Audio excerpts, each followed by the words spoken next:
ہم جو ایئر ڈائی لگا رہے ہیں اس میں ہمارے وضو یا غسل پر کوئی اثر تو نہیں پڑتا؟ بنت محمد کراچی سے۔ دیکھیں، کوئی بھی کیمیکل ایسا بالوں پہ لگایا جائے جس کی تہ جم جائے باقاعدہ اور اس میں پانی نہ جاتا ہو تو اس سے وضو نہیں ہوگا۔ اب اس کا ایک فارمولہ ہے، یعنی ایک طریقہ ہے پہچاننے کا۔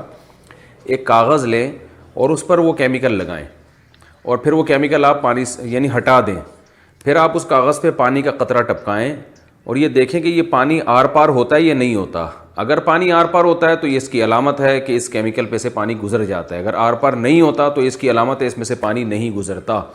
تو بالوں میں ایسا کیمیکل لگانا جس کی تہ جم جائے یہ جائز نہیں ہے، کیونکہ اس سے وضو نہیں ہوگا۔ لیکن اگر لگا لیا کسی نے اور وہ کیمیکل آسانی سے اتر نہیں رہا ہے تو پھر مجبوری ہے ایسے ہی غسل کر لیں۔ تو کیمیکل لگانے کا تو گناہ ہوگا، مگر اس سے انشاءاللہ وضو پھر مجبوری میں ہو جائے گا، کیونکہ اس کو اتارنا آپ کے بس میں نہیں ہے۔ اور لیکن اگر وہ صرف کلر ہے تو پھر اس میں کوئی حرج نہیں ہے، کیونکہ عام جو کلر آ رہے ہیں وہ تو ان کی تہ نہیں جمتی، وہ صرف کلر چھوڑتے ہیں، ان سے وضو اور غسل بھی ہو جاتا ہے۔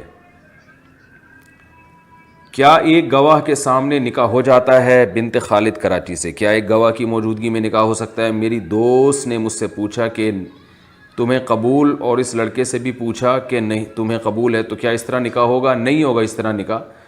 نکاح میں کم از کم 2 مرد یا 1 مرد 2 عورتوں کا ہونا ضروری ہے بطور گواہ کے۔ شادی میں پیسے گھما کر دینے کا حکم۔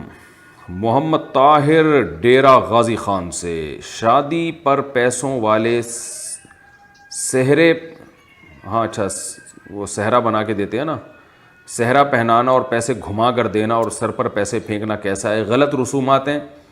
پیسے گھما کر دینے کا مطلب اگر یہ ہو کہ وہ سمجھتے ہیں صدقہ ہے، اس سے بلائیں ٹلیں گی، تو یہ گھمانا بھی بدعت عمل ہے، اس کو خام خام ایک شریعت پر زیادتی ہے۔ اور جو صحرا ہوتا ہے وہ دولہے کے جو نوٹوں والا صحرا ہے وہ بدعت تو نہیں ہے ایک، لیکن ایک غلط رسم ہے، ایک بری رسم ہے جو بالکل ایک لغو اور عبث ہے، اس سے اجتناب کرنا چاہیے۔ مرحوم والدہ کو سلام کس طرح پہنچائیں؟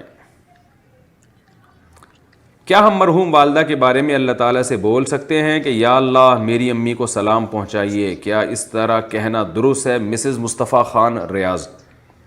دیکھیں، ہمیں جو میت کے بارے میں شریعت کی تعلیمات ہیں وہ یہ ہیں کہ جب ہم قبرستان سے گزریں تو پھر السلام علیکم یا اہل القبور کہیں، ایک جنرلی سارے قبرستان والوں کو سلام کریں۔ یہ تو سنت سے ثابت ہے، اس کی نبی نے ترغیب دی ہے۔ جب آپ قبرستان سے گزریں، اس میں چاہے آپ کی والدہ ہوں یا کوئی ریلیٹیو ہو، تو آپ اوورآل تمام قبرستان والوں کو اس طرح سے سلام کر سکتے ہیں، السلام علیکم یا اہل القبور انتم لنا سلف ونحن بکم خلف وانا انشاءاللہ بکم لاحقون۔ کہ اہل قبور تم سب پر سلامتی ہو، تم پہلے چلے گئے، ہم تمہارے بعد آنے والے ہیں، اور یعنی عنقریب ہم تمہارے پیچھے تمہارے بعد آنے والے ہیں، پہنچنے والے ہم بھی۔ یا دعا کی جائے میت کے لیے، اسپیشل اس طرح سے سلام پہنچانا میری علم میں کوئی ایسی روایت نہیں ہے۔ تو میت کے جو احکام ہیں یہ توقیفی ہوتے ہیں۔ توقیفی کا مطلب جتنا ثبوت ہو اسی پر اکتفا کرنا چاہیے، اپنی طرف سے اس میں زیادتی نہیں کرنی چاہیے۔ ہندو مسلم فساد کے ڈر سے مسلم نام چھپانا۔